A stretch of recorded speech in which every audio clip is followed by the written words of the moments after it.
Construction of self in Eastern and Western thought. So, how does Western people construct their image of self? In Western thoughts, they conducted scientific investigations in understanding the self. They emphasized the importance of scientific methods of investigation to provide satisfactory answers on understanding the self. And the emphasis is individualistic rather than relational. This means that with the Western thoughts, their only focus is on the individual, understanding the self, and on how can you conceptualize yourself, and the only focus is you who is the individual. Western thoughts gives more emphasis on freedom of choice. It is an independent self that is free from the influence of culture and environment. It also emphasizes the uniqueness of every individual and is predicated on egoism and self-orientedness. Western thoughts describes the self as existing and distinct from others, giving more emphasis on individual goals in his or her journey towards self-realization or self-actualization. In other words, the Western thought of the self treats the self as an entity that is free to express itself. So, to make it short, the West values freedom and choice and wants to free itself from the bondage of society, meaning individuals from the West seek to create their own identity. How does Eastern people construct their image of self? In Eastern thought, it is a collectivism. Collectivism means a group and social relation are more important, or belief of giving priority to the goals of one's group. Other person is part of yourself. Also, it values cooperation.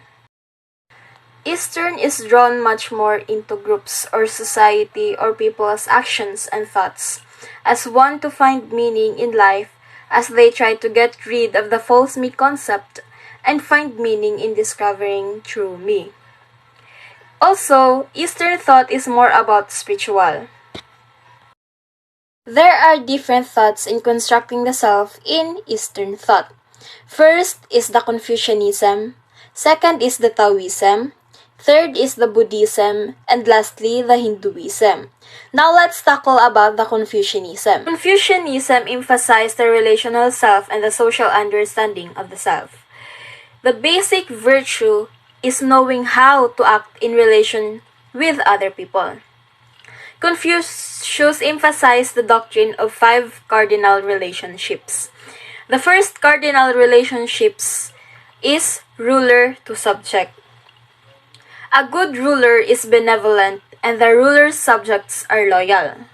Second, father to son. A father is loving to his son and the son demonstrates reverence to his father. Third, husband to wife. A husband should be good to his wife and his wife should in turn be obedient. Fourth, older brother to younger brother. An older sibling should be gentle to younger siblings, and younger siblings be respectful of their older siblings. And lastly, friend to friend. Two friends should be considerate and respectful of each other. Taoism believes that one's life should be governed with simplicity and harmony with nature. Buddhism. The original Buddhists used the word Buddhi, which means awakened. Buddha taught that an individual is a combination of 5 aggregates of existence, also called the 5 skandhas or 5 hips. The first skandhas is form, our physical form. The second is sensation, made up of our feelings, both emotional and physical. And our senses, the seeing, hearing, tasting, touching, and smelling. Third is the perception, means thinking, conceptualization, cognition, and reasoning. The fourth is mental formation. It includes habits, prejudice, and willfulness. And lastly, the consciousness, awareness or sensitivity to an object. Lastly, the Hinduism.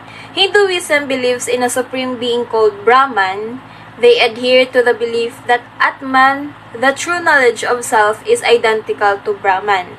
The goal of the person is to have knowledge of the true reality, which is called Brahman.